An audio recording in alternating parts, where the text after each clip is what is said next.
Video ni macam awang punya konten mah. Konten sama.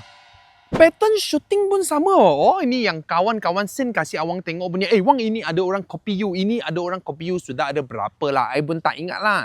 So, betul-betul copy ke? I pun tak tahulah. You cakap kalau pasal content creator bukan awang saja. Tapi follower paling banyak I rasa awang punya ramai-ramai kawan ada support. So, jadi I punya follower lebih sikit loh. So, you cakap orang copy I. Kalau